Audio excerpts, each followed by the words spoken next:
Verse 9, he says, let me tell you a little bit about my suffering. Verse 9, I think that God has exhibited as apostles.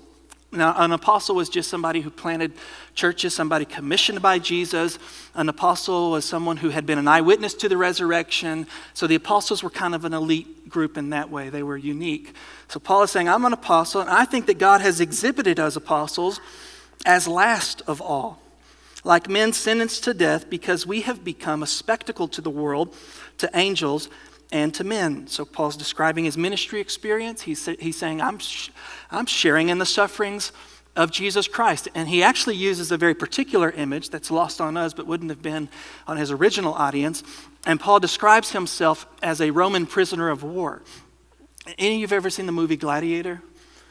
I don't know if it's that one or the other one, the Spartan movie. It's one of those movies with Russell Crowe and a lot of guys with really good abs. Anyway, they had been captured, this crew.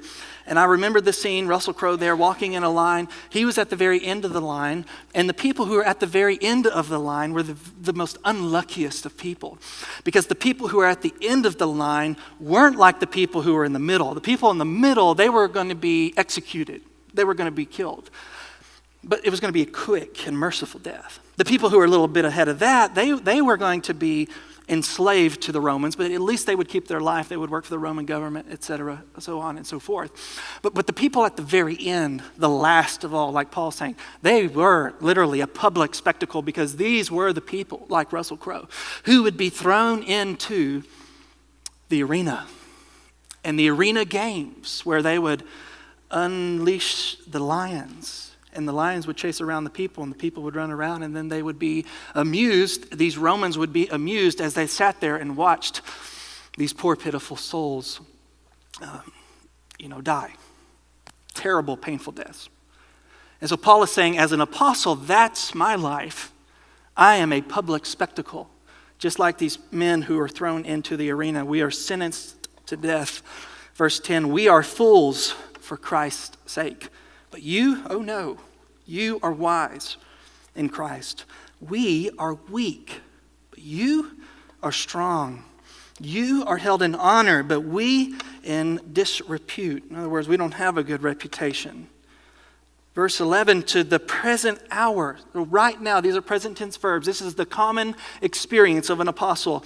Right now, this very hour, we are hungry. We stay hungry and thirst, and we stay thirsty, and we're poorly dressed, and we're always poorly dressed, and we're buffeted, meaning they're beat up because they'd preached the gospel and it wouldn't be received well, and they would be stoned and beat up, and then they were homeless. And verse 12, and we labor working with our own hands. So Paul's saying, I'm not like an televangelist. I don't get paid for preaching the gospel. I don't get paid for my ministry.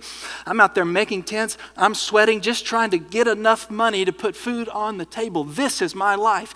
This is what the Christian experience is for me. So I look at you.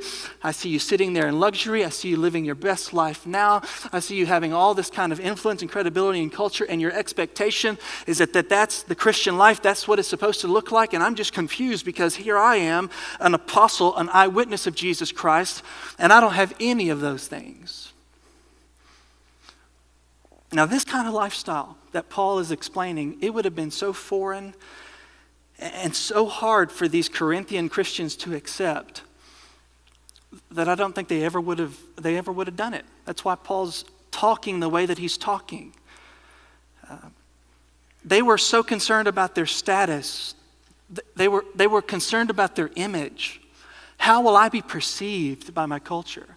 And Paul is saying, you've got it all wrong. So let's